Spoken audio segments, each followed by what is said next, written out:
रूपनगढ़ से निशा जैन नमोस्तु निवेदित करते हुए प्रश्न पूछ रही हैं। जब हम भक्तांबर जी की आरती करते हैं तो हम पहले काव्य का दीप जलाते हैं और जब 48वें काव्य तक पहुंचते हैं तब तक पहले वाला दीपक बुझने लगता है। तो क्या हमें पहले वाले दीपक को बार बार घी डालकर उन्हें पुनः भक्तांबर की आरती तक जलाना चाहिए या नहीं? कृपया समाधान कीजिए। देखिए, बहुत सारे लोग दीपक से भक्तांबर की आराधना करते हैं, बहुत अच्छी बात है, करना चाहिए, लेकिन 2-3 बातों का विशेष ध्यान रखें। आप दीपक तो प्रज्वलित करें, लेकिन इतना ध्यान रखें कोई जीव उसमें गिरे नहीं। आपने घी का दीपक जलाया, कोई मच्छर या कोई मक्खी या कोई पतंगा आके उसमें गिर गया है, आपकी आराधना में पाप का बंध ज़्यादा होगा, पुण्य का बंध कम। दूसरी बात, छोटा दीपक लगाएं चाहे बड़ा दीपक लगाएं, घी डालें या तेल डालें, कोई फर्क नहीं पड़ता, लेकिन शुद्ध होना चाहिए। आपने वो बाजार से पैकेट वाला घी ले आए, वो प्योर अशुद्ध है।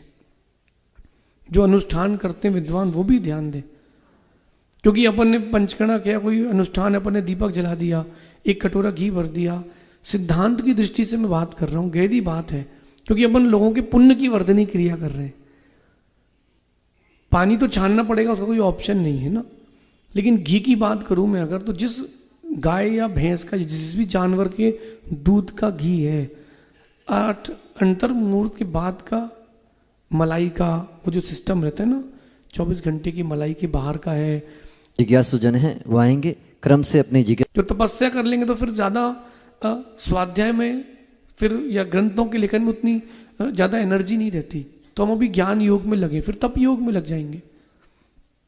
तो वहाँ सिस्टम ये है कि अगर आपके पास खाली नहीं रहे, कोई ना कोई व्रत करें, उपवास से करें, 2 आसन से कर लें, 1 आसन से कर लें, नीरस से कर लें, रस परित्याग से कर लें, कुछ ना कुछ कर लें, अपनी शक्ति से कर लें। अगर उपवास व्रत 1 आसन करने कोई शक्ति नहीं है, तब मुनिराज ने उस सेठानी के लिए रवि व्रत की कथा कही थी कि तुम रवि व्रत कर लो, कि तुम भोजन मत छोड़ो, रविवार को नमक छोड़ दो बस।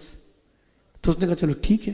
जैसे रोड तीज का व्रत है, तो रोड तीज का व्रत इतना अच्छा व्रत था, आप लोगों ने उसको धासन चौथ बना दिया कि रोड तीज में क्या होता है, नीरस भोजन करते हैं, 1 रोड खाते हैं। अब आप लोगों ने तो रोड में गिलकी का भरता नहीं, खीर चलन दो, धका पेल होन दो, पूरे व्रत की आपने चटनी बना दी। तो अपनी शक्ति से करने का मतलब है, जितनी गहरी श्रद्धा होगी उतना अधिक आपको फल मिलेगा। लेकिन जो नहीं करते हैं, ऐसा नहीं कि उनको फल मिलेगा, अगर शक्ति नहीं है और श्रद्धा पूरी है तो उनको फल मिलेगा, और शक्ति है और व्रत उपवास तपस्या नहीं करते हैं तो उनको पाप का भी बंध होगा, क्योंकि वो मनुष्य पर्याय का दुरुपयोग कर रहे हैं, ऐसा समझिए।